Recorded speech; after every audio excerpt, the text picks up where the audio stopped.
अच्छा, ये मैंने अपनी हमारी जो यूआई पहले चल रही थी उसी को मैंने यहाँ पर ओपन किया है, ठीक है। और इसको मैं यहाँ पर अपने पास ब्राउज़र में ओपन कर लेता हूँ। अच्छा, लास्ट सेशन के अंदर जैसे कि हमने लिस्ट का देखा था कि हम लिस्ट किस तरीके से हम बनाते हैं, और इसके अलावा मैंने आपको कुछ और भी चीज़ों के बारे में बताया था कि ऑर्डर लिस्ट क्या होती है, अनऑर्डर लिस्ट क्या होती है, ठीक है। आज के सेशन के अंदर मैं आपको कुछ एक दो नई चीज़ों के बारे में बताऊंगा, जैसे कि फॉर एग्जांपल अगर आप देखें तो आपके पास यहाँ पर एक डॉक्स के ऊपर अगर आप जाएं तो आप सब लोगों को एक्सेल के बारे में पता होगा, ठीक है। तो एक्सेल के अंदर आपके पास यहाँ पर जैसे कि एक्सेल के अंदर आपके पास क्या होता है कि आपके पास मल्टीपल सेल्स होते हैं, ठीक है। मल्टीपल सेल्स का क्या मतलब होता है कि एक्सेल के अंदर आपके पास मल्टीपल रॉज होती हैं, कॉलम्स होते हैं, ठीक है। तो वो आप किस तरीके से आप इसके अंदर आप बना सकते हैं, ठीक है। फॉर एग्जांपल मैं यहाँ पर एक ब्लैंक शीट में यहाँ पर ओपन करता हूँ।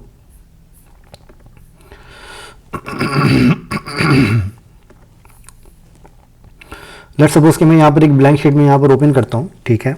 और इस ब्लैंक शीट को मैं यहाँ पर ओपन करने के बाद अगर आप यहाँ पर व्यू देखें तो यहाँ पर आपको कुछ सेल्स आपको नज़र आएंगे, जिसके अंदर आप जो कि आपकी एक रॉज और आपके कॉलम्स आपको यहाँ पे नज़र आ रहे हैं, ठीक है।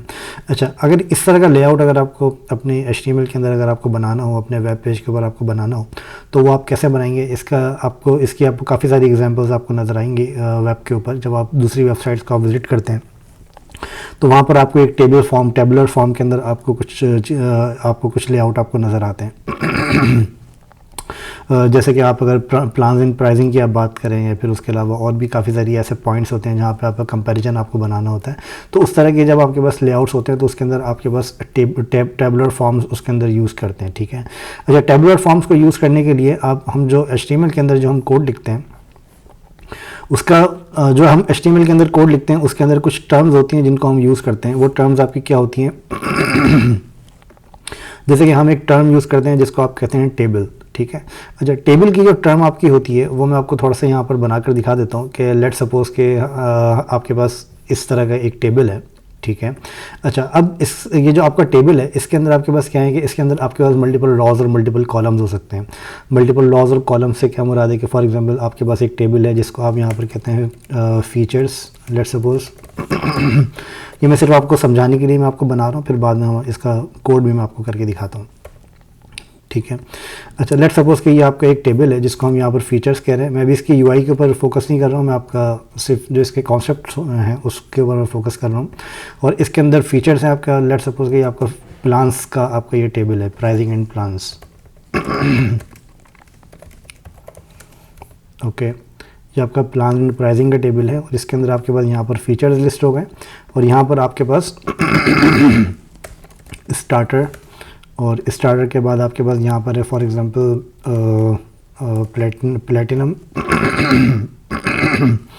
प्लेटिनम, ठीक है। और इसी तरह से यहाँ पर आपके पास है कॉर्पोरेट फॉर एग्जांपल, ठीक है। तो ये इस तरह के आपके पास यहाँ पर फीचर्स हैं और और यहाँ पर आपके पास और भी काफ़ी सारे फीचर्स आपके पास हो सकते हैं। लेट्स सपोज मैं यहाँ पर कहता हूँ फीचर 1, ठीक है। तो यहाँ पर मैं सिंपल ऐसे ही मैं यहाँ पर हेडिंग दे रहा हूँ, बाकी ये है कि आप अपने हिसाब से इसको आप कस्टमाइज़ कर सकते हैं, ठीक है। और यहाँ पर आपके पास इसके हो सकते हैं कि ये फीचर 1 आपके पास स्टार्टर में इंक्लूडेड है नहीं है, प्लेटिनम में इंक्लूडेड है या नहीं है, ठीक है, कॉर्पोरेट में इंक्लूडेड है या नहीं है। तो मतलब ये इस तरह का आपके पास एक टेबुलर फॉर्म आपके पास यहाँ पर हो सकती है, ठीक है। जैसे फॉर एग्जांपल यहाँ पर मैं कहता हूँ यस और इसी तरह से मैं यहाँ पर कहता हूँ नो, ठीक है। तो ये इस तरह के आपके पास यहाँ पर टेबुलर फॉर्म है यहाँ पर आपके पास बनाई है मैंने, ठीक है। तो अब इसके अंदर आपको यहाँ पे नज़र आएगा कि इस तरह के आपके पास यहाँ पर प्लेटिनम, स्टार्टर और कॉर्पोरेट के अंदर आपके पास अलग अलग फीचर्स इसके हो सकते हैं, ठीक है। इसी तरह से यहाँ पर भी, तो ये आपका एक टेबुलर फॉर्म है आपका, ठीक है ना। इस तरह का जब आपके पास कोई सिचुएशन आती है तो उसके अंदर आप अपने टेबल्स को आप किस तरीके से बनाते हैं, HTML के अंदर आप कैसे बनाते हैं, ये तो मैंने आपको खैर डिज़ाइन बना के दिखाया, लेकिन HTML में अगर आपको ये बनाना हो तो वो आप कैसे बनाते हैं। अच्छा, इसके अंदर कुछ टर्म्स होती हैं जिनको हम यूज़ करते हैं, जैसे कि फॉर एग्जांपल अगर आप इसके ऊपर की बात करें तो ये इसको मैं थोड़ा सा बोल्ड कर देता हूँ ताकि ये थोड़ा सा डिफरेंट लुक एंड फील दे, और इसका मैं थोड़ा कलर भी चेंज कर देता हूँ, ठीक है। तो फॉर एग्जांपल अगर आप यहाँ पर नोटिस करें तो आपके पास यहाँ पर जो आपका ये है, ये आपका एक कॉलम है, ओके। अच्छा, कॉलम से क्या मुराद है कॉलम से मुराद ये है कि ये आपका एक कॉलम है जिसके अंदर आपने एक पूरा इस फीचर्स आपने इसके बनाए, ठीक है। लेकिन इसको जब आप HTML के अंदर जब आप इसको बनाते हैं तो HTML के अंदर जो आपके कॉलम्स होते हैं वो आपके ऐसे नहीं होते हैं जैसे आपने नॉर्मल डिव के अंदर आप बनाते हैं। जैसे कि फॉर एग्जांपल अगर आप इसको डिव के थ्रू बनाएंगे तो डिव के थ्रू आपके माइंड के अंदर क्या आएगा कि आप इसको कैसे बनाएं।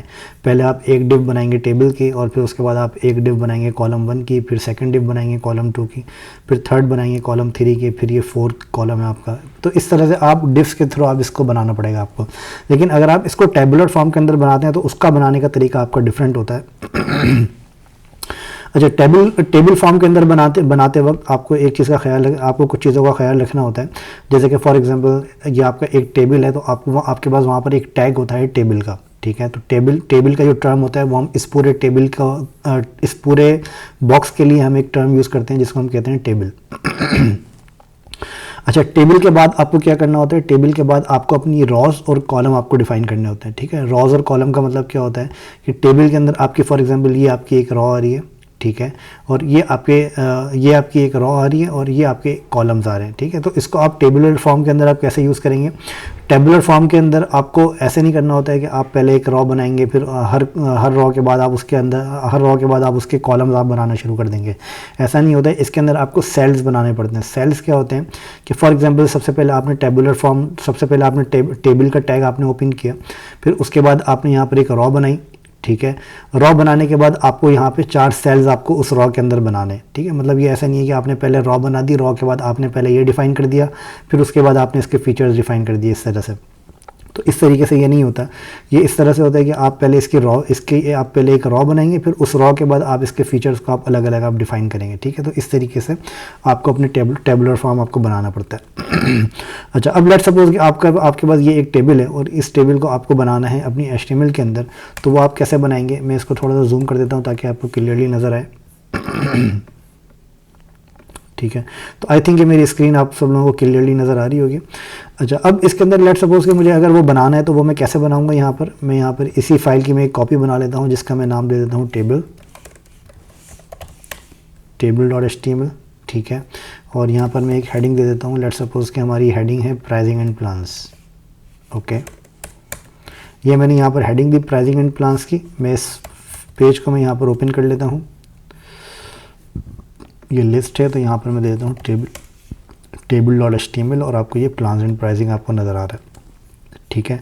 मैं ये सारा कंटेंट भी मैं रिमूव कर देता हूँ, ओके। तो अभी आपको यहाँ पर सिर्फ प्राइसिंग एंड प्लान्स आपको यहाँ पे लिखा हुआ नज़र आ रहा है। अच्छा, अब इसको अगर आपको टेबल फॉर्म आपको यहाँ पर बनाना है तो इसके लिए मैंने आपसे क्या कहा कि सबसे पहले आपको क्या करना है, आपको सबसे पहले अपना टेबल का टैग आपको ओपन करना है, ठीक है। तो जब आप टेबल का टैग आप ओपन करेंगे तो और जब आप यहाँ पर आके आपको रिफ्रेश करेंगे तो आपको यहाँ पर कुछ भी नहीं नज़र आ रहा फॉर नाउ। उसका क्या रीज़न है, क्योंकि आपने टेबल तो यहाँ पे आपने डिफाइन कर दिया लेकिन टेबल के अंदर आपने कोई कंटेंट आपने डिफाइन नहीं किया कि टेबल के अंदर आपको रॉस चाहिए, कॉलम्स चाहिए, किस तरह से आपको वो चीज़ चाहिए आपको, ठीक है। तो वो आप यहाँ पे डिफाइन करेंगे। सबसे पहले मैंने यहाँ पे टेबल डिफाइन किया। टेबल डिफाइन करने के बाद इसके पास यहाँ पर 2 तरह की प्रॉपर्टीज़ होती हैं। एक होती है आपके पास टी हेड, ओके, और एक आपके पास होती है टी बॉडी। टी हेड का क्या मतलब होता है, ये होता है आपका टेबल हेड, ठीक है, और ये आपका होता है टेबल बॉडी। टेबल हेड का क्या मतलब होता है कि फॉर एग्जांपल अगर आप यहाँ पर गौर करें तो आपके पास यहाँ पर ये आपका एक टेबल है, ओके। अच्छा, इस टेबल के अंदर आपके पास क्या है कि आपके पास यहाँ पर एक इसका ये हेडर है जो कि आपका एक थोड़ा प्रोमिनेंट है आपका हेडर, जो कि आपका हेडिंग स्टाइल्स हैं, ठीक है। तो ये आपका जो हेडर, ये आपका जो टेबल के जो फर्स्ट आपकी रॉ होती है, ये समटाइम्स आपका हेडर आप इसको कह सकते हैं। तो आप इसको क्या करेंगे, जब आपके पास इस तरह का कोई सिनेरियो होता है तो आप यहाँ पर क्या करते हैं, टी हेड का आप टैग ओपन करते हैं और टी बॉडी का टैग आप ओपन करते हैं। तो टी हेड के अंदर आप क्या करते हैं, लेट्स सपोज के टी हेड के अंदर आपको यहाँ पर अपने कॉलम्स आपको डिफाइन करने होते हैं, ठीक है। तो मैं अभी फ़िलहाल आपको यहाँ पर मैं टी हेड को मैं अभी नहीं बता रहा, मैं अभी थोड़ा सिंपल रखता हूँ इसको। तो जस्ट मैं आपको ये अभी आप सिर्फ इतना ध्यान में रखें कि इसके अंदर ये 2 अलग अलग टैग्स होते हैं, टी हेड का होता है और एक टी बॉडी का होता है, ठीक है। आप इसके बगैर भी बना सकते हैं, ये आपके मैंडेटरी नहीं होते, ठीक है। अभी फ़िलहाल मैं आपको ये नहीं बता रहा, पहले आप टेबल का स्ट्रक्चर आप समझ लें, फिर बाद में मैं आपको टी हेड और टी बॉडी में बताऊँगा कि किस तरीके से आप उसको बनाते हैं। अच्छा, टेबल के अंदर आपके पास क्या होता है, अभी मैं इसका हेडर और बॉडी में आपको नहीं बता रहा, अभी मैं आपको ये बताता हूँ कि टेबल आप किस तरह से एक नॉर्मल बेसिक टेबल आप कैसे बनाते हैं। तो टेबल के अंदर आपको डिफाइन करनी होती है अपनी रॉ और अपना कॉलम्स, ठीक है। तो रॉ डिफाइन करने के लिए मैं यहाँ पर ओपन करता हूँ टी आर का मतलब होता है टेबल रॉ, ठीक है। और टी आर के अंदर मुझे आपको बताने होते हैं टी डी का मतलब होता है जो आपका टेबल डेटा जो आपका होता है, मतलब इस रॉ के अंदर कितने कॉलम्स आपको यहाँ पर डिफाइन करने हैं। अब अगर आप यहाँ पर नोटिस करें तो यहाँ पर मैंने एक टी आर ओपन किया है और इसके बाद मैंने यहाँ पर एक टी आर को मैंने यहाँ पर क्लोज़ किया है, ठीक है। तो यहाँ पर और इसके अलावा मैंने यहाँ पर क्या दिया है, मैंने यहाँ पर एक टी डी मैंने यहाँ पर डिफाइन किया है जो कि मेरा टेबल डेटा है, ठीक है। अच्छा, इसके अंदर यहाँ पर टी डी के अंदर ये आपका एक सेल है, ठीक है। ये ध्यान में रखिएगा कि ये आपका एक सेल होता है। एक सेल का क्या मतलब है कि फॉर एग्जांपल अगर मैं यहाँ पर आपको एक्सेल शीट के ऊपर मैं दोबारा लेके जाऊँ तो यहाँ पर आपको ये एक बॉक्स आपको यहाँ पर नज़र आ रहा है, ठीक है। तो ये जो आपका एक बॉक्स होता है इसको हम कहते हैं सेल, ठीक है। तो ये आपका एक सेल है, आप इसको ऐसा कंसिडर करेंगे कि ये आपका एक सेल है। और आपकी जो टेबल रॉ होती है, जो आपकी टी आर होती है, ये टी आर आपकी क्या होती है, ये अगर आप यहाँ पर नोटिस करें तो ये आपकी एक रॉ है पूरी, ठीक है। जो मैंने यहाँ पे थर्ड रॉ 3 नंबर की रॉ मैंने यहाँ पर सिलेक्ट करी है, तो ये आपकी पूरी एक रॉ है। तो इसका क्या मतलब है कि टेबल रॉ और इसके अंदर आपको कितने कॉलम्स चाहिए, ठीक है, क्योंकि ये आपका एक कॉलम होता है। ये जितने भी आपके होते हैं ये आपके एक कॉलम्स आपके होते हैं। तो लेट्स सपोज कि मैं यहाँ पर डिफाइन कर सबसे पहले मैं यहाँ पे कोई भी मैं एक हेडिंग दे देता हूँ, फॉर एग्जांपल मैं यहाँ लिख देता हूँ 1, ठीक है। और इसी तरह से मैं यहाँ पर इसके 4 कॉलम्स मैंने यहाँ पर बनाए, 4 सेल मैंने यहाँ पर बनाए, ठीक है। और मैं यहाँ पर सिंपल मैं अभी यहाँ पे करता हूँ कि 1 2 3 4 मैंने यहाँ पर डिफ़ाइन किया। और ये डिफ़ाइन करने के बाद मैं आता हूँ अपने टेबल के अंदर, तो आपको यहाँ पर 1 2 3 4 आपको लिखा हुआ नज़र आ जाएगा। अच्छा, अब ये जो आपको 1 2 3 4 लिखा हुआ नज़र आ रहा है, ये जो अभी आपको 1 2 3 4 लिखा हुआ नज़र आ रहा है, ये आपको सिंपल सा आपको टेक्स्ट नज़र आ रहा है, ठीक है। अगर आप यहाँ पर नोटिस करो तो ये आपके अलग अलग टेबल डेटा हैं, ठीक है। अब फॉर एग्जांपल यहाँ पर मैं एक और रॉ में यहाँ पर बना देता हूँ, 2 रॉज में यहाँ पे बनाई है, एक मैंने ये वाली रॉ बनाई है और एक मैंने ये वाली रॉ बनाई है, ठीक है। अच्छा, ये रॉज बनाने के बाद मैं यहाँ पे क्या करूँगा, मैं यहाँ पर कुछ और टेक्स्ट में यहाँ पर लिख देता हूँ। लेट्स सपोज मैं यहाँ पर लिख देता हूँ माई नेम इज़ मोहम्मद वैस, लेट्स सपोज, ठीक है। मैं इसको रिफ़्रेश करता हूँ तो अब आपको यहाँ पर जो इसका फॉर्मेट नज़र आ रहा है वो फॉर्मेट मैं इसका ये टेक्स्ट हटा देता हूँ जो मैंने यहाँ पे फॉन्ट फैमिली वगैरह अप्लाई करी हुई थी, ये थोड़ा कन्फ्यूजन क्रिएट कर रहा है, ठीक है। ये मैंने हटाया है और इसके बाद मैं यहाँ पर डिफ़ाइन कर देता हूँ बॉर्डर 2 आपको समझाने के लिए। तो अभी अगर आप यहाँ पर देखेंगे मैं कुछ चीज़ें और डिफ़ाइन कर देता हूँ ताकि आपको क्लियरली नज़र आ जाए।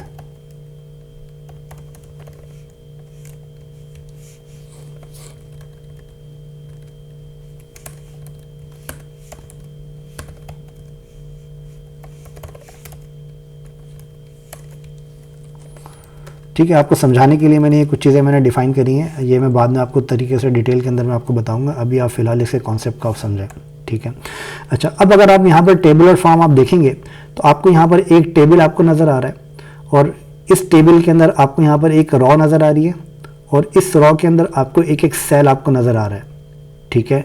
तो ये आपका कैसे बनाया है, ये हमने ऐसे बनाया है कि ये आपकी एक फर्स्ट रॉ है। अगर मैं आपको यहीं पे अगर मैं आपको इसको दिखाऊं जूम करके, तो अगर आप यहाँ पर देखें तो ये आपका टेबल है, ठीक है। टेबल के अंदर आप इसने ऑटोमेटिकली टी बॉडी ऐड कर दिया, जबकि हमने टी बॉडी नहीं लगाया, तो ये आपका browser automatically T body add कर देता है क्योंकि बाय डिफ़ॉल्ट वो आपकी बॉडी ही होती है, ठीक है। तो आप लगा दे तो अच्छी बात है, नहीं भी लगाएं तो ये आपका ब्राउज़र ऐड कर देता है, ओके। अच्छा, ये आपने एक टी आर बनाया है, टी आर के ऊपर मैंने माउस ओवर किया तो आप यहाँ पे देखेंगे कि जो आपकी फर्स्ट रॉ है, ठीक है, फर्स्ट रॉ के ऊपर मैंने माउस ओवर किया है तो फर्स्ट रॉ आपकी यहाँ पर किससे रिप्रेजेंट कर रहा है, ये रिप्रेजेंट कर रहा है टी आर से। अच्छा, टी आर के बाद जब आप यहाँ पर देखेंगे तो ये आपका टेबल डेटा जो आपके टी डी है आपका, ये आपका एक सेल है, ठीक है।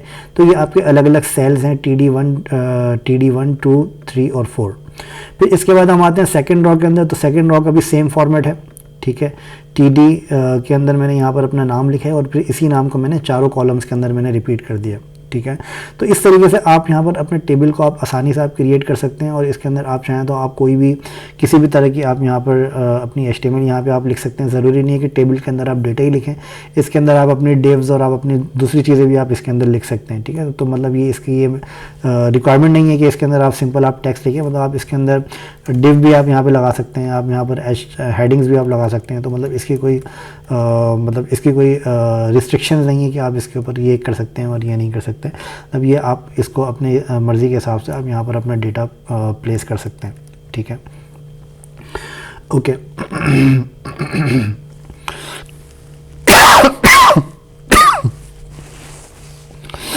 ठीक है। अच्छा, अब इसके अंदर जैसे कि मैंने आपको बताया कि ये आपका एक टेबल बॉडी है, ठीक है। तो मैं यहाँ पे लिख देता हूँ टी बॉडी, ओके। और टी बॉडी को मैं यहाँ पर पूरा क्लोज कर देता हूँ टी बॉडी के अंदर, ओके। अच्छा, अब अगर मुझे यहाँ पर टी हेड बनाना है तो वो टी हेड बनाने के लिए मैं यहाँ पर क्या करूँगा, सबसे पहले मैंने टी हेड मतलब हेडर बनाना है मुझे टेबल का। तो ये करने के लिए ऑब्वियसली मेरे पास जितने कॉलम्स यहाँ पर हैं उतने ही कॉलम्स मेरे पास हेडर के अंदर भी होंगे। इसके अंदर अच्छा ऐसा नहीं हो सकता कि आपके पास यहाँ पर 2 कॉलम्स आ रहे हैं और आपने यहाँ पर 1 कॉलम आपने रखा हुआ है, ठीक है। तो इस तरीके से आपको नहीं करना। अभी फ़िलहाल आपको ये मेक श्योर करना है कि जितने कॉलम्स आपने हेडर में डिफ़ाइन किए उतने ही कॉलम्स आपके हर रॉ के अंदर होने चाहिए, अदरवाइज़ फिर वो आपका कंटेंट जो है वो आपका ब्रेक कर जाता है, ठीक है। तो ये जहन में रखिएगा कि अभी आपको कोई भी इस तरह की कॉम्प्लेक्सिटी आपको डिफाइन नहीं करनी। यहाँ पर मैं इसको दे देता हूँ, फॉर एग्जांपल अगर मैं अपने लेआउट के ऊपर गौर करूँ तो ये मेरा फीचर्स हैं, ठीक है। मैं इसको दे देता हूँ फीचर्स। ये मेरा सेकंड कॉलम स्टार्टर का है, ये थर्ड कॉलम मेरा प्लेटिनम का है और ये फोर्थ कॉलम मेरा है कॉर्पोरेट का, ठीक है। मैं यहाँ पे जाके अपने पेज को रिफ़्रेश करता हूँ तो आपको यहाँ पर नज़र आएगा कि आपको ये हेडर आपको यहाँ पे नज़र आ रहा है, ठीक है। हेडर आपको यहाँ पे नज़र आ रहा है। फिर इसके अलावा यहाँ पर आपको टी बॉडी भी आपको यहाँ पे नज़र आ रही है, ओके। अच्छा, हेडर के अंदर जब आप इसको लगाते हैं तो इसके अंदर आपके पास ऑप्शंस होते हैं, या तो आप TD यूज़ करें या फिर आप TH यूज़ करें, जो कि आपकी टेबल हेडिंग होती है, ओके। तो जब आप यूजुअली क्या होता है कि जब आप टी हेड जब आप यहाँ पे लगाते हैं और इसके अंदर जो आप कॉलम यूज़ करते हैं वो आप TH के साथ यूज़ करते हैं ताकि वो आपका टेबल फॉर्म के अंदर वो आपका लुक दे। अगर जैसे ही मैंने यहाँ पर इसको TH किया तो आप यहाँ पर देखेंगे कि यहाँ पर आपका फीचर्स स्टार्टर प्लेटिनम ये आपका हेडिंग फॉर्म के अंदर ये ऑटोमेटिकली आपका आ गया है, ठीक है। तो इस तरीके से आप यहाँ पर जो आपका प्रॉपर फॉर्मेट होता है वो आप यहाँ पर आप अप्लाई कर सकते हैं।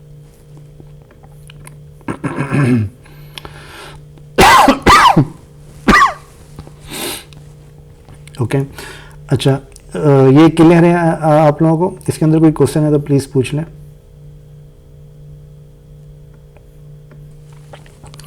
ओके अच्छा, अब इसके अंदर आपके पास यहाँ पर एक और ऑप्शन होता है, जैसे कि मैंने यहाँ पे टी हेड लगाया और टी बॉडी मैंने यहाँ पे लगाया है। इसी तरह से आपके पास एक ऑप्शन होता है फुटर का भी, ठीक है। जैसे आप यहाँ पर अप्लाई कर सकते हैं टी फुट, जो कि आपका टेबल का आपका फुटर भी होता है, ठीक है। तो टी फुट के अंदर भी आप यहाँ पर सेम ही चीज़ आप यहाँ पर करते हैं कि आपको जो भी यहाँ पर अपने टाइटल्स वगैरह आपको लिखने हैं वो आप यहाँ पर लिख के अपने फुटर के अंदर भी आप यहाँ पे प्लेस कर सकते हैं। जैसे कि फॉर एग्जांपल आपके पास कोई ऐसा टेबल है जिसके अंदर आपको लास्ट के अंदर आपको जो है वो सम शो करना है, टोटल शो करना है आपके पास पूरे कॉलम्स का, तो फिर उसके लिए आप ये कि आप यहाँ पर टी फुट वगैरह के ऑप्शंस आप यूज़ कर सकते हैं, जो कि आपका एक फुटर का लेआउट होता है, एक हेडर का होता है और एक उसके बीच की आपकी बॉडी होती है, ठीक है। तो ये इस तरीके से आप यहाँ पर अपने टेबल को प्लेस कर सकते हैं। सॉरी, क्वेश्चन है एक सर। जी बोले। सर जो आपने ये टेबल का हेड लिया ऊपर फर्स्ट रो, जी ये सेंट्रल लाइन कैसे, ये सेंट्रल लाइन कैसे होगी? जी, ये मैंने आपको बताया कि इसके अंदर जो आपका ब्राउज़र है वो आपके ऑटोमेटिकली स्टाइल अप्लाई करता है। जैसे मैंने इसके ऊपर TH मैंने अप्लाई किया तो ये ब्राउज़र ने ऑटोमेटिकली इसको सेंट्रल लाइन कर दिया है। अगर आप यहाँ पर देखें तो यहाँ पर आपके पास कंप्यूटर के अंदर अगर आप जाएं तो यहाँ पे text align centre browser apply कर रहा है, ओके। तो ये जो TH का आपका जो टैग है इसकी वजह से ये आपका अप्लाई हो रहा है। उसको हेडिंग फॉर्म इस्तेमाल करेंगे तो अब नहीं होगा? नहीं, पहले मैंने TD इसके अंदर यूज़ किया था तो उससे वो अप्लाई नहीं हुआ था, क्योंकि वो TD आपका एक नॉर्मल आपका एक सेल होता है, जबकि आपका TH जो होता है वो आपका हेडिंग के लिए सेल होता है। अगर आप यहाँ पर देखें तो यहाँ पे अब अप्लाई नहीं हो रहा है, ठीक है, क्योंकि इसको मैंने TD मैंने कर दिया। खुद करना चाहें तो फिर किस तरह करेंगे? जी, खुद करना चाहें तो आप इसके ऊपर स्टाइल आप अप्लाई कर सकते हैं, जैसे नॉर्मली हम अप्लाई करते हैं। जैसे आप यहाँ पर क्लास आप अप्लाई कर सकते हैं, मतलब लेट सपोज़ कि आपने TH यहाँ पे लगाया हुआ है और लेकिन आप चाह रहे हैं कि इसका TD वाला लुक आए, तो आप सिंपल आप यहाँ पर एक क्लास आप बना सकते हैं नॉर्मल कॉलम। लेट सपोज़ मैं आपको समझाने के लिए लगा रहा हूँ, ठीक है। तो इसके ऊपर आप यहाँ पर डिफ़ाइन कर सकते हैं text align left for example, ठीक है। तो अब आप यहाँ पे देखेंगे कि इसका ये है तो TH लेकिन लेफ़्ट अलाइन आ रहा है आपके पास, ठीक है, दूसरे कॉलम्स की तरह सेंटर लाइन नहीं आ रहा। तो इस तरीके से आप यहाँ पर इसको ओवरराइड कर सकते हैं जो भी आपके ब्राउज़र के स्टाइल्स हैं। ओके सर, ठीक है। जो नॉर्मली आप जैसे डिव के ऊपर आप क्लासेस लगाते हैं, स्टाइल लगाते हैं, वही सेम क्लासेस आप यहाँ पर भी स्टाइल लगा के आप यहाँ पे आप अपने स्टाइल यहाँ पर भी आप अप्लाई कर सकते हैं। ओके। अच्छा, इसको मैं थोड़ा सा आपको CSS अप्लाई करने का इसका तरीका मैं आपको बता देता हूँ। टेबल्स के ऊपर फॉर एग्जांपल मैं यहाँ पर क्या करता हूँ कि इन सब को मैं यहाँ पर रिमूव कर देता हूँ, ठीक है। और यहाँ पर अगर आपको फॉर एग्जांपल टेबल के ऊपर आपको CSS अप्लाई करनी है तो इसका आपका सिंपल तरीका ये होता है कि आप यहाँ पर टेबल का आप टैग सेलेक्ट करें, ठीक है, और आप यहाँ पर CSS आप इसकी डिफ़ाइन कर दें, ठीक है।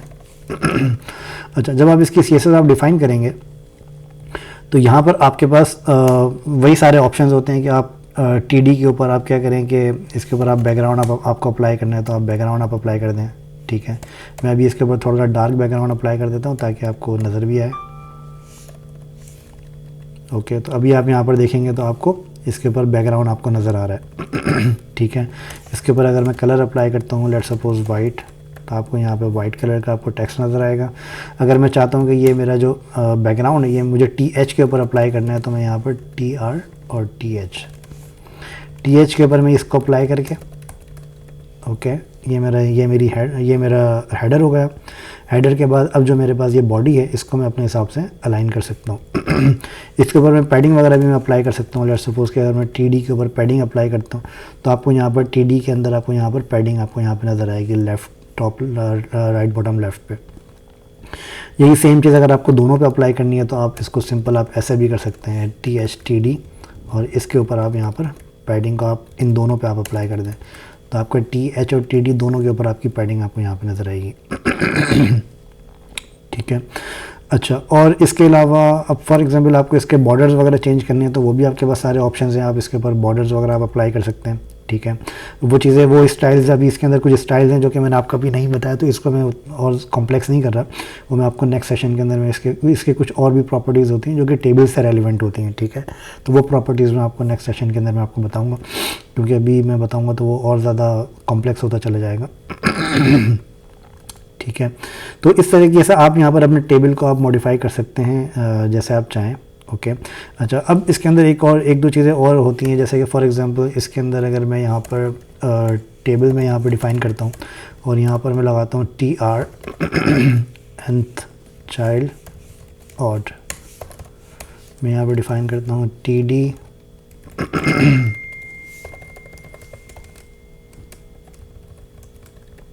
ठीक है। तो अब आपको यहाँ पे नज़र आएगा कि आपका ऑल्टरनेट कॉलम्स, आपके ऑल्टरनेट कलर्स आपके पास यहाँ पर आ रहे हैं। अब फॉर एग्जांपल अगर आपके पास यहाँ पर एक से ज़्यादा रॉज हैं, लेट सपोज कि मेरे पास यहाँ पर रॉज काफ़ी ज़्यादा हैं, ठीक है, तो आपको यहाँ पे नज़र आएगा कि जो आपकी रॉज आ रही हैं वो आपके ऑल्टरनेट कलर्स के साथ आपकी आ रही हैं। ठीक है। तो ये आपके CSS के कुछ सिलेक्टर्स होते हैं, जैसे कि मैंने यहाँ पर ऑड मैंने अप्लाई किया हुआ है तो ये nth चाइल्ड इसका होता है। इसका यूजेज बहुत कम होता है, इतना ज़्यादा नहीं होता, बट समटाइम्स आपको इसका यूजेज आपको करना पड़ता है। और समटाइम्स आपके पास कुछ कॉम्प्लेक्स प्रॉब्लम्स आपके पास आ जाती हैं तो उसके लिए आप इसको यूज़ बहुत अच्छे तरीके से आप कर सकते हैं। इसके और भी काफ़ी ज़्यादा यूजेज हैं, वो मैं आपको किसी सेशन के अंदर मैं आपको बताऊंगा कि इसके nth चाइल्ड के और भी क्या यूजेज है। मैंने तो अभी सिर्फ ऑड अप्लाई किया है, लेकिन इसके अंदर और भी इसके काफ़ी ज़्यादा यूजेज हैं। ठीक है। तो वो मैं आपको इंशाल्लाह नेक्स्ट सेशन के अंदर मैं आपको प्रॉब्लली मैं आपको बता दूंगा। अगर मैं इसको इवन करता हूँ तो आपका फर्स्ट वाले को छोड़ के वो सेकंड वाले से आपका अप्लाई करना शुरू करेगा। अगर मैं ऑड करता हूँ तो वो, अगर आप यहाँ पे देखेंगे, अगर मैं ऑड करता हूँ तो ये फर्स्ट वाले से ही अप्लाई करना शुरू कर देता है। तो ये आपके ऑड और इवन की आपकी लॉजिक्स होती हैं जो कि ऑटोमेटिकली इसके ऊपर अप्लाई करती हैं। अच्छा, यहाँ पर मैंने क्या किया है मैं आपको समझा भी देता हूँ कोड को। ये सबसे पहले मैंने यहाँ पर टेबल डिफ़ाइन किया है, TH और TD को मैंने एक साथ मैंने इसके ऊपर क्लास स्टाइल अप्लाई किया है जो कि मैंने कॉमा सेपरेटेड करके किया ताकि मुझे दोनों के लिए अलग अलग अप्लाई नहीं करना पड़े। ठीक है। फिर मैंने इसको बताया कि टेबल के अंदर जो मेरा टैग है TR का, TR के अंदर जो मेरा टैग है TH का, ठीक है, तो उसके अंदर मैंने क्या किया, बैकग्राउंड अप्लाई किया है ट्रिपल लाइन जो कि हमारा डार्क ग्रे है, और इसके ऊपर जो फॉन्ट कलर है वो मैंने वाइट अप्लाई किया है। ठीक है। इसको मैं थोड़ा और डार्क कर देता हूँ ताकि ये क्लियरली नज़र आए आप लोगों को। ठीक है। अच्छा, इसके अलावा मैंने यहाँ पर क्या अप्लाई किया है, यहाँ पर मैंने ऑड जो मेरा टेबल है, टेबल के अंदर जो मेरी रॉ है, इस रॉ को मैंने बताया कि एक रॉ छोड़ के मतलब ये ऑल्टरनेट कलर्स ही अप्लाई करें हर एक रो छोड़ के उसके टीडी के अंदर, ठीक है, जो उसके अंदर जो टेबल डेटा है उसके अंदर ही अप्लाई करें। मैं इसको टेबल डेटा के बजाय मैं यहाँ पर डायरेक्ट टीआर पे भी कर सकता हूँ, ठीक है। तो मतलब टीआर पे भी मैं करूँगा तो वो सेम ही काम करेगा, बट समटाइम्स आपके पास क्या होता है कि टीडी के ऊपर आपका वो स्टाइल आपके कुछ लगे हुए होते हैं, तो इस वजह से वो उसको ओवरराइड करने के लिए बेस्ट प्रैक्टिस इसकी ये होती है कि आप टीडी के ऊपर ही आप अप्लाई करते हैं, ठीक है। अच्छा, और इसके अलावा यहाँ पर मैंने कॉमन बताया जिसके ऊपर मैंने यहाँ पर कोई भी स्टाइल वगैरह अप्लाई नहीं किया, जो कि अगर मैं फॉर एग्जांपल इसके ऊपर कोई स्टाइल अप्लाई करूँगा तो वो यहाँ पर भी मैं इसके ऊपर स्टाइल अप्लाई कर सकता हूँ, ठीक है। तो अब आपको सारे बॉर्डर्स इसके रेड के अंदर नज़र आ रहे हैं, ओके। ठीक है, तो हम इसको आने वाले सेशंस के अंदर हम इसको मज़ीद और डिटेल के अंदर हम इसको देखेंगे टेबल को, कि टेबल को हम और किस तरीके से मॉडिफाई कर सकते हैं। नेक्स्ट सेशन के अंदर मैं इसके अंदर आपको और भी इसके अंदर कुछ चीज़ें बताऊंगा, जैसे कि अगर फॉर एग्जांपल अगर आप एक्सेल के ऊपर अगर आप जाएं तो यहाँ पर आपके पास टेबल्स आपके मर्ज भी हो जाते हैं, ठीक है। फॉर एग्जांपल मैंने ये टेबल्स मर्ज करने हैं, तो ये मर्ज में कैसे करूँगा इन टेबल्स को, HTML के अंदर मैं इसको कैसे मर्ज करूँगा, ठीक है। तो अब आपको यहाँ पे नज़र आएगा कि आपके ये टेबल्स आपके मर्ज हो गए। तो ये मर्ज जो आपकी मर्जिंग जो आपकी होती है टेबल्स की, ये किस तरीके से होती है, इसके क्या सिंटैक्सेस इसके क्या होते हैं, ठीक है। फिर इसके अलावा आपके और भी काफ़ी सारी चीज़ें इसके अंदर होती हैं टेबल्स के अंदर, तो वो मैं आपको नेक्स्ट सेशन के अंदर मैं आपको डिटेल के अंदर मैं आपको बताऊँगा, ओके। आप में से किसी का कोई क्वेश्चन कुछ पूछना चाह रहे हैं? क्लियर है ये?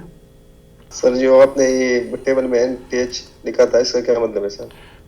क्या, सॉरी दोबारा रिपीट करिएगा प्लीज़। ये टेबल में जो आपने जो एक रो को छोड़ के दूसरे को आपने जो डाल किया था, तो आपने ऊपर NTH जो लिखा था वहाँ पर कोडिंग में, इसका क्या मतलब है? NTH का, अच्छा, ये NTH जो आपके होते हैं ना, ये आपके nth चाइल्ड होते हैं। nth चाइल्ड का क्या मतलब होता है कि ये आपकी और भी काफ़ी ज़्यादा प्रॉपर्टीज इसके अंदर होती है जो आप यहाँ पे अप्लाई कर सकते हैं, ठीक है। जैसे कि इसके अंदर ये आपकी कब यूज़ होती है मैं आपको बता देता हूँ, कि जब आपको कोई इस तरह की लॉजिक आपको अप्लाई करनी हो कि लेट सपोज कि आप चाहते हैं कि कोई ऐसा स्टाइल आप चाहते हैं कि आपका इन दो कॉलम्स को छोड़ के अगले दो कॉलम्स के ऊपर वो स्टाइल आप अप्लाई करें, या फिर आप एक रॉ छोड़ के आप एक रॉ के ऊपर आप स्टाइल अप्लाई करें। तो जब कोई इस तरह की रिक्वायरमेंट्स होती हैं जिसके ऊपर आप बीच में से कुछ ऑब्जेक्ट्स छोड़ के फिर आप अप्लाई करना चाहते हैं, तो उसके लिए आप यहाँ पर nth चाइल्ड को आप यूज़ करते हैं। इसके और भी काफ़ी सारे इसके तरीके होते हैं, जैसे कि मैंने ऑड यहाँ पर अप्लाई किया, तो आपके पास यहाँ पर इसके ऊपर और भी तरीके होते हैं, मैं आपको नेक्स्ट सेशन के अंदर डिटेल में बताऊँगा, क्योंकि इसके काफ़ी सारे सिलेक्टर्स हैं जो कि आपको प्रॉपर्ली समझना ज़रूरी होता है। ये अभी इससे रेलिवेंट था तो वो मैंने आपको अभी यहाँ पर करके मैंने इसको बताया, ठीक है। ओके, चलें दोबारा स्टार्ट करते हैं अपने सेशन को। ओके, तो हमने अपनी काफ़ू की वेबसाइट हमने बनाना स्टार्ट करी थी। उसको हम देखते हैं कि कहाँ तक हमने बना ली थी अपनी काफ़ू की वेबसाइट। अच्छा, इसका जो कोड है हमारा वो इसी के अंदर है आई गेस। अच्छा, ये काफ़ू की वेबसाइट का हमने एक फ़र्स्ट हमने हीरो सेक्शन हमने यहाँ पर इसका कंप्लीट किया था, ठीक है। और इसके अलावा हमें यहाँ पर काफ़ू की वेबसाइट के अंदर हमें यहाँ पर कुछ और भी सेक्शन हमारे पास हैं जिनको हम यहाँ पर कंटिन्यू करेंगे बनाना। अच्छा, इसके अंदर हीरो सेक्शन के अंदर जैसे कि हमने यहाँ पर ऑलमोस्ट हमने कंप्लीट कर दिया था, हमारे पास सारी वो चीज़ें हमारे पास आ गई थी जो कि हमने पहले सीखी और उन्हीं को यूज़ करते हुए हमने काफ़ू की वेबसाइट का हमने पेज हमने यहाँ पर बनाया था, ओके। अच्छा, अब इसके अंदर फॉर एग्ज़ाम्पल हमें यहाँ पर एक सेक्शन और हमें बनाना है, वो हमारा ये वाला सेक्शन है, ठीक है। इस सेक्शन के अंदर एक बैकग्राउंड आ रहा है, उस बैकग्राउंड को मैं यहीं से मैं पिक कर लेता हूँ, ठीक है। इसी बैकग्राउंड को मैं यहाँ से पिक करके अपने पास अपने फोल्डर के अंदर मैं यहाँ पे रख देता हूँ, ओके। डेस्कटॉप के ऊपर यहाँ से मैं इसको ड्रैग एंड ड्रॉप करके लेकर आ जाता हूँ अपने पास VS कोड के अंदर।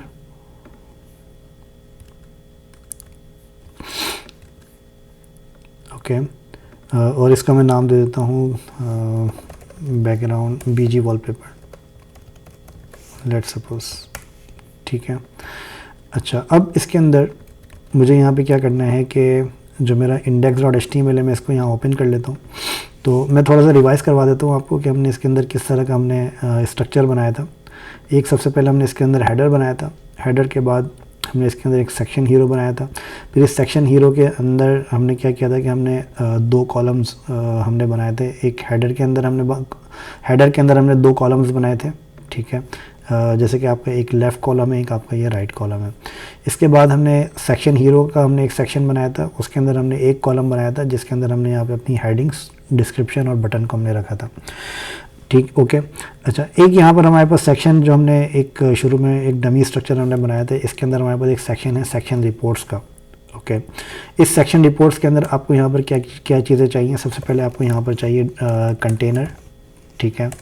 मैं डिव को यहाँ पे ओपन करता हूँ और यहाँ पर मैं बताता हूँ क्लास कंटेनर, ठीक है। कंटेनर हम क्यों यूज़ करते हैं, मैं इसको थोड़ा सा रिवाइज़ करवा देता हूँ आपको। कंटेनर यूज़ करने का हमारी वजह क्या है कि अगर आपको सेंटर्ड कंटेंट आपको चाहिए तो उसके लिए हम कंटेनर यूज़ करते हैं। जैसे कि अगर आप इस कंटेंट के ऊपर अगर आप नोटिस करेंगे या फिर आप अगर काफू की वेबसाइट के ऊपर अगर आप कंटेंट नोटिस करेंगे तो ये आपका एक सेंटर्ड कंटेनर है, सेंटर्ड आपका कंटेंट आ रहा है, ठीक है। मैंने इसको जूम आउट किया है तो ये ऐसा नहीं है कि ये हेडर की तरह पूरा लेफ़्ट साइड तक पूरा फैल रही है, ठीक है। ये फ्लूड नहीं हो रहा है, ये आपका एक सेंटर्ड कंटेनर है, ठीक है। तो ये सेंटर्ड कंटेनर के अंदर हमने यहाँ पर क्या बनाया कि हमने यहाँ पर एक क्लास हमने डिफ़ाइन करी थी। मैं यहाँ पर इसको साइड पे अपनी CSS भी ओपन कर लेता हूँ, ओके, global.css, ओके। तो यहाँ पर हमने कंटेनर की क्लास हमने डिफ़ाइन करी थी जिसकी हमने विड्थ दी थी 1100 पिक्सल, ओके। और यहाँ पर हमने अपना हेडर यहाँ पर डिफ़ाइन किया था, ठीक है। अच्छा, हेडर के बाद मैं यहाँ पर एक और सेक्शन डिफ़ाइन करता हूँ। ये सेक्शन मेरा है मैं इसको यही सेम नाम दे देता हूँ, रिपोर्ट्स, ओके। और यहाँ पर मैं लगा भी देता हूँ स्टार्ट। ये आपको समझाने के लिए मैं लगा रहा हूँ, अगर आप नहीं लगाना चाहें कमेंट्स तो नहीं लगाएं, कोई ऐसा मसला नहीं है। बट ये है कि इससे आपकी कोड की रीडेबिलिटी आपकी बढ़ती है, तो बेटर है कि अगर आप इसको लगाएं तो आपको आसानी होगी अपने कोड को समझने में, ओके। अच्छा, रिपोर्ट्स का मैंने यहाँ पर सेक्शन यहाँ पर एक कमेंट मैंने सिंपल सा लगाया है। इसके अंदर मुझे यहाँ पर क्या करना है, इसके अंदर मुझे यहाँ पर अपनी CSS मुझे यहाँ पर डिफ़ाइन करनी है, ठीक है। CSS डिफ़ाइन करने के लिए मेरे पास यहाँ पर क्या है कि मुझे बैकग्राउंड डिफ़ाइन करना है। बैकग्राउंड मुझे यहाँ पर डिफ़ाइन करना है, ठीक है। बैकग्राउंड है मेरा इमेजेस के अंदर और इसके अंदर मेरे बैकग्राउंड का नाम है bgwallpaper.jpg, ओके। अच्छा, सेक्शन रिपोर्ट्स के अंदर आपके पास जो कंटेंट है, कंटेंट आपके पास क्या होगा वो मैं यहीं से पिक कर लेता हूँ, ठीक है। कंटेंट मैंने यहीं से पिक कर लिया है और इसके ऊपर मैंने इसको टाइटल दे दिया है H2 का। और टाइटल देने के बाद मुझे ये बटन चाहिए डाउनलोड PDF का।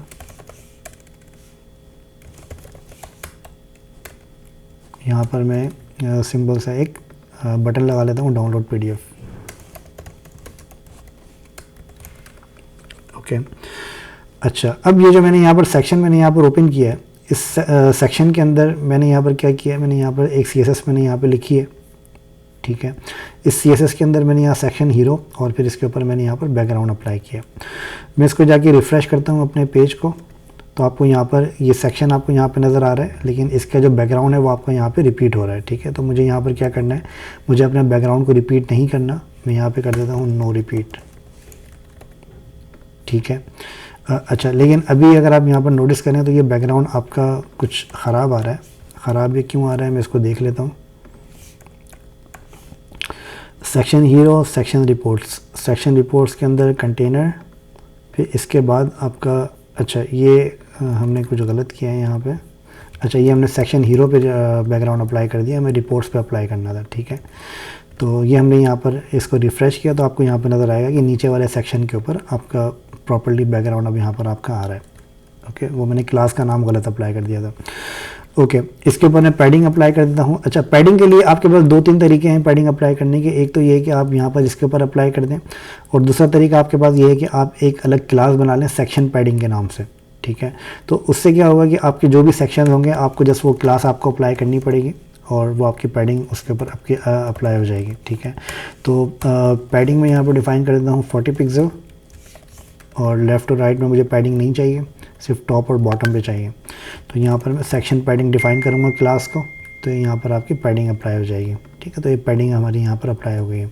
इसको मैं यहाँ पर और भी क्लासेस बना सकता हूँ कि अगर आपके पास फॉर एग्जांपल 3-4 वेरिएशंस हैं आपके सेक्शंस के, तो आप इसके अंदर ऐसा कर सकते हैं कि सेक्शन पैडिंग SM, ठीक है। तो इसी तरह से आप यहाँ पर और भी क्लासेस बना सकते हैं पैडिंग की, लेट्स सपोज LG, ठीक है।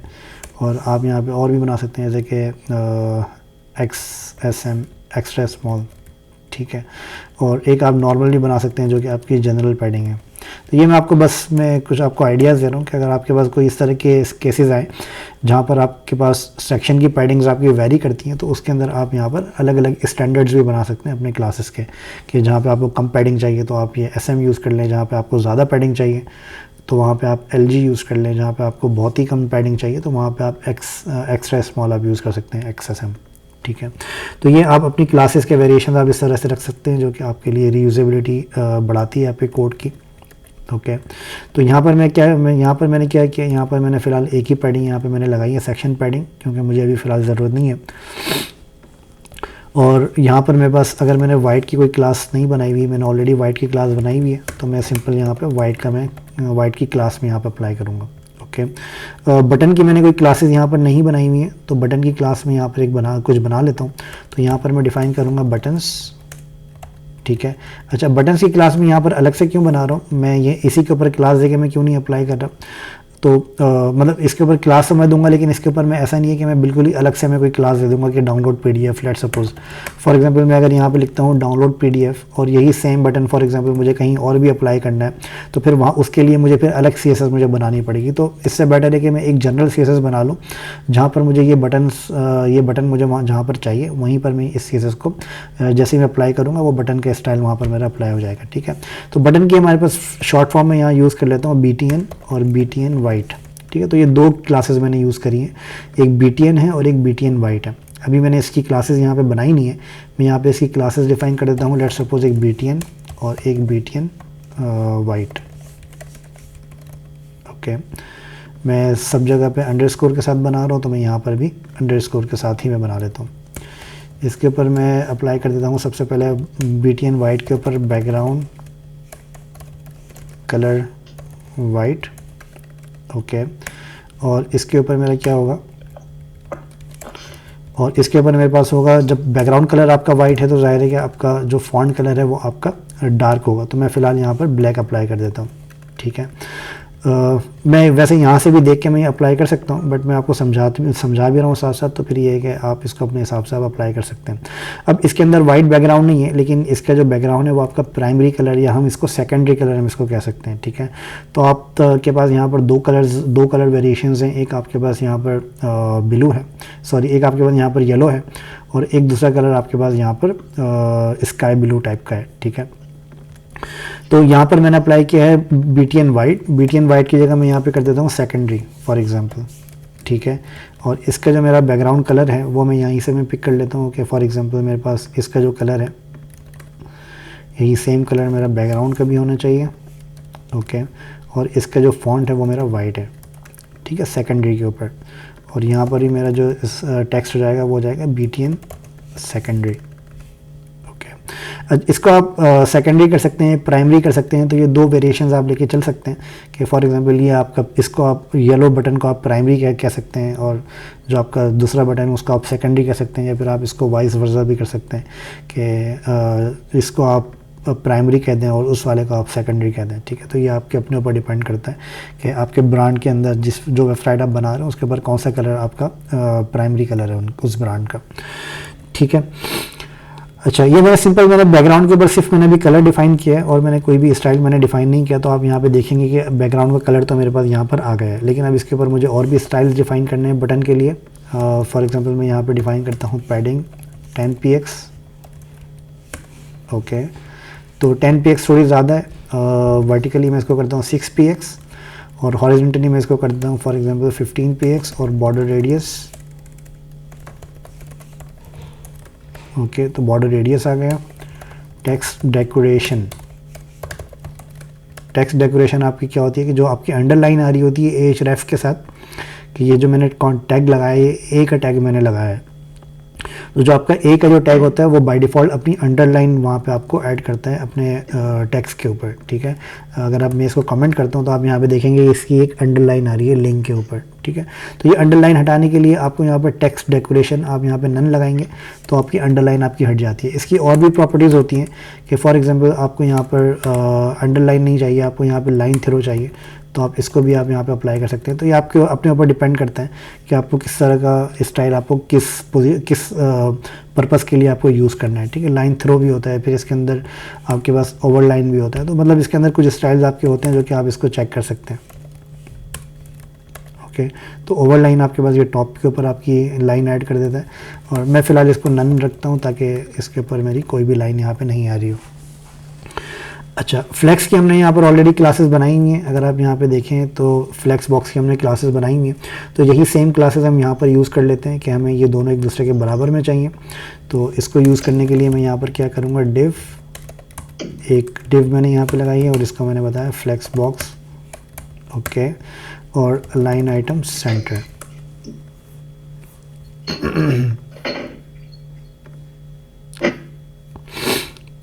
ठीक है, तो मैंने यहाँ पर एक फ्लेक्स बॉक्स मैंने यहाँ पे लगाया है, एक डिव मैंने लगाई है फ्लेक्स बॉक्स, और इसको मैंने डिफाइन कर दिया अलाइन आइटम सेंटर। तो आपको यहाँ पर ये दोनों चीज़ें आपको एक दूसरे के साइड पे आपको नज़र आ रही हैं।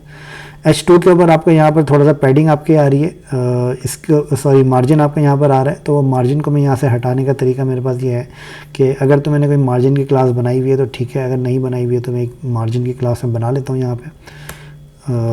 यहाँ पर एक मैं बनाता हूँ, let's suppose MISC miscellaneous no margin 0, तो जिसके ऊपर भी मुझे मार्जिन नहीं चाहिए उसके ऊपर मैं यहाँ डिफाइन कर दूंगा let's suppose no margin. Okay, तो मैं कोशिश करता हूँ कि मैं थोड़ी रीयूजेबिलिटी के साथ में काम करूँ। तो इसके अंदर ये है कि अगर कहीं और भी आपको ये चीज़ चाहिए तो आपको बार बार क्लासेस वगैरह आपको अप्लाई नहीं करनी पड़ेंगी, आप सेम क्लासेस को आप यूज़ कर सकते हैं जहाँ पर भी आपको ये चीज़ें आपको अप्लाई करनी है। ओके,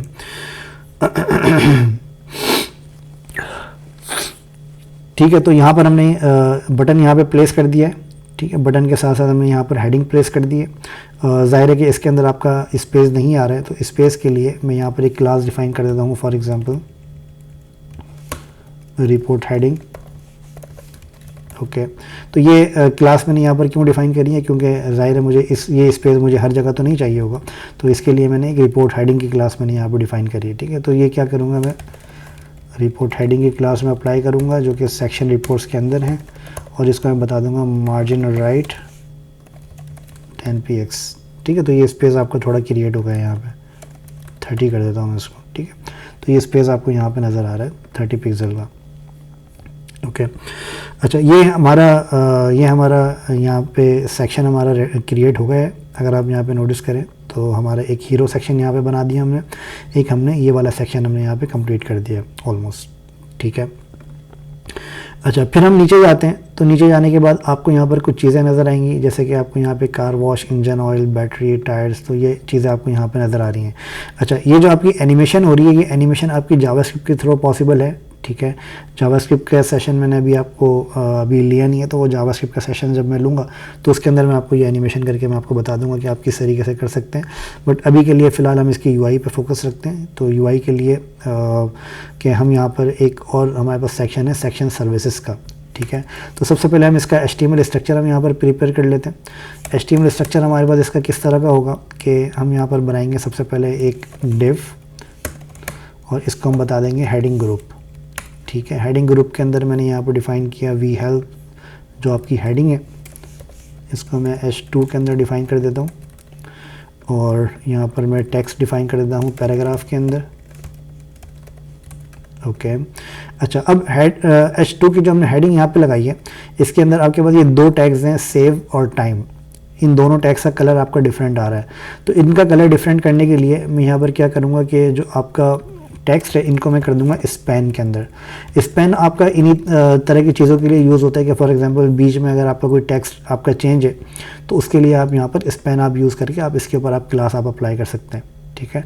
तो ये स्पैन का जो आपका टैग होता है वो इसी तरह की चीज़ों के लिए यूज़ होता है कि अगर आपको फॉर एग्जांपल इस पैराग्राफ के अंदर लेट्स सपोज के सेविंग्स के का कलर आपका डिफरेंट है या इसके ऊपर कोई दूसरा स्टाइल अप्लाई हुआ है, तो आप स्पैन को आप यहाँ पर आप अप्लाई करके सेविंग्स को जो भी आपको चेंज करना है वो आप स्पेसिफिक टैक्स के ऊपर आप चेंज कर सकते हैं। इसके ऊपर आप अपनी क्लासेस वगैरह भी आप अप्लाई कर सकते हैं, ठीक है। तो मैं यहाँ पर क्या करता हूँ कि सेव को और टाइम को, इन दो चीज़ों को मैं यहाँ पर एक स्पैन के अंदर मैं यहाँ पे कर देता हूँ,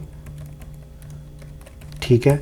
और मैं यहाँ पर क्या करता हूँ कि जो मेरे पास हेडिंग्स आ रही हैं, ठीक है, ये मेरे पास हेडिंग्स आ रही हैं, इन हेडिंग्स के अंदर मैं यहाँ पे बता देता हूँ इसको कि जो भी मेरे पास हेडिंग्स हैं, लेट्स सपोज कि अभी मेरे पास सिर्फ H2 के अंदर ये केस आया, तो H2 के अंदर जो मेरे स्पैन है इसके अंदर मैं कलर डिफाइन करूँ, या एक तो ये तरीका है कि मैं आप स्पैन के अंदर मैं यहाँ पे इसके कलर में डिफाइन कर दूँ, ठीक है। अच्छा, कलर डिफाइन करूँगा मैं यहाँ पर, तो आपको यहाँ पर नज़र आएगा कि एक कलर तो हमारे यहाँ पर अप्लाई हो जाएगा।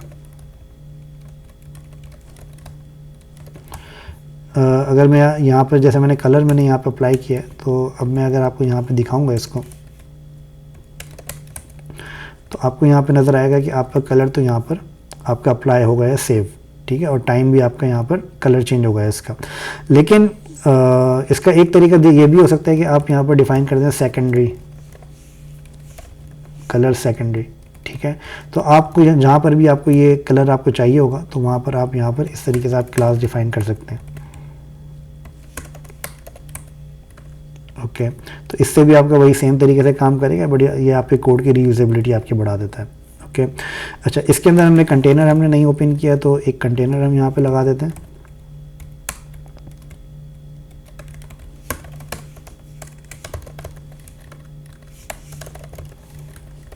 ओके।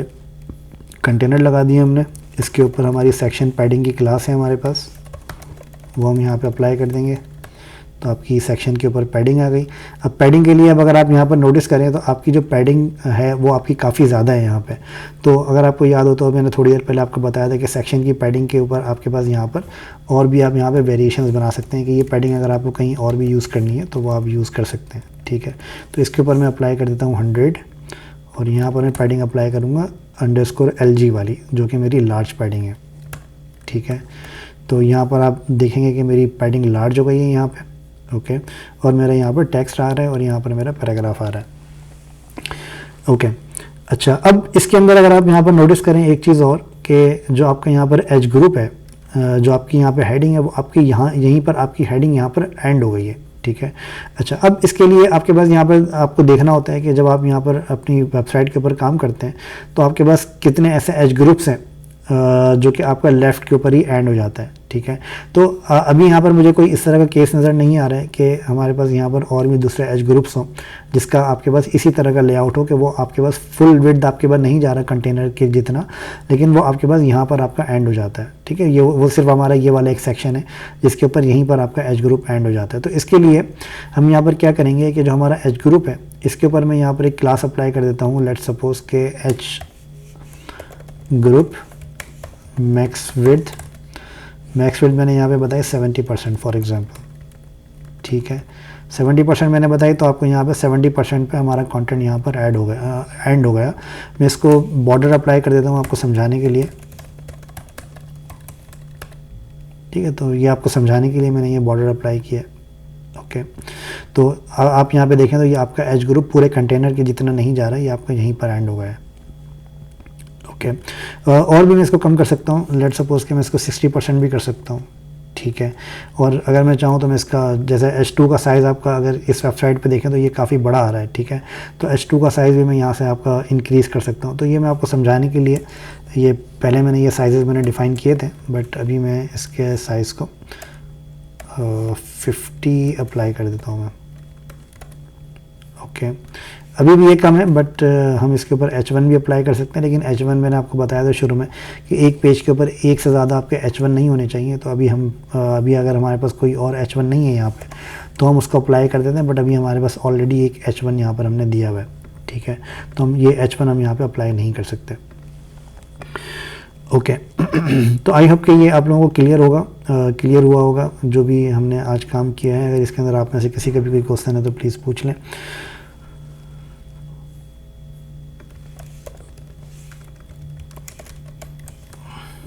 जी, ये क्लियर है आप लोगों को?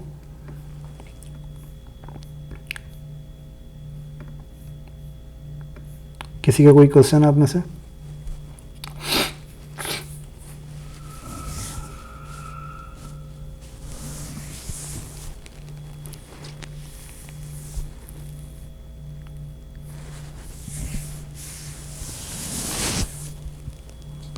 कोई क्वेश्चन नहीं है किसी का, सब क्लियर है?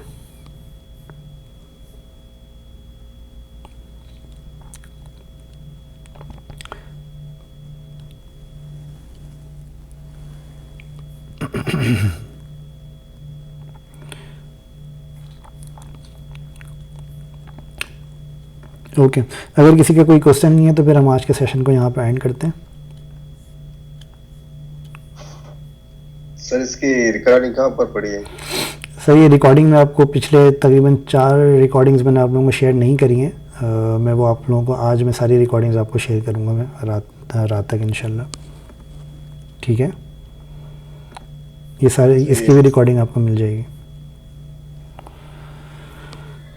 इसके नीचे का इसके नीचे का जो सेक्शन है जी जिसमें हम टैब वाइज चल रहे हैं, जी जी, वो हम HTML CSS के थ्रू करेंगे?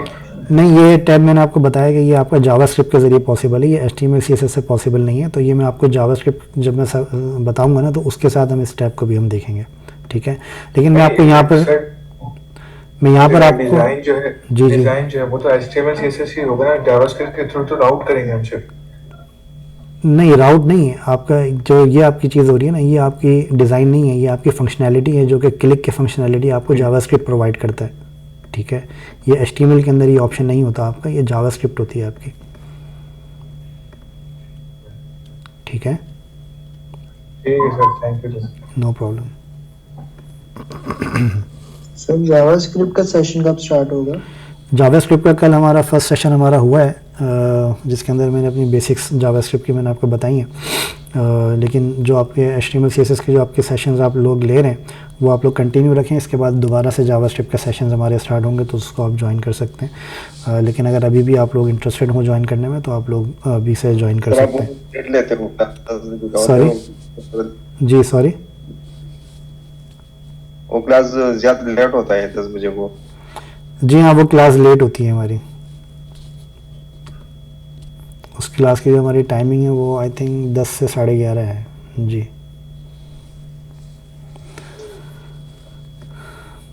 ओके तो सर अभी नेक्स्ट जो जावास्क्रिप्ट की क्लास है वो कल होगी नहीं होगी?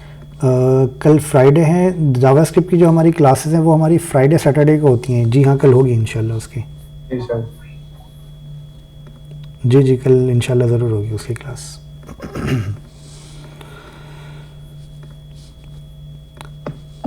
ठीक है, ऑल क्लियर?